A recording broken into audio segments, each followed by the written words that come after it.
ตอนนี้นะคะพวกเราเนี่ยกำลังจะเดินทางไปที่เขื่อนกำนันซึ่งเป็นพื้นที่พักผ่อนหย่อนใจเป็นคาเฟ่ของน้องอีเจมค่ะไปกันค่ะนี่เราก็มาถึงคาเฟ่เขื่อนกำนันแล้วนะคะคาเฟ่เขื่อนกำนันนั้นอยู่ใกล้ติดกับน้องอีเจมค่ะมีประวัติศาสตร์อันยาวนานนะคะ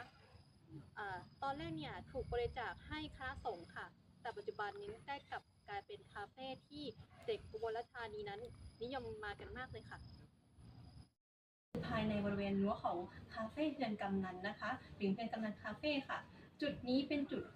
พักที่นักศึกษาเนี่ยสามารถมาพักพิง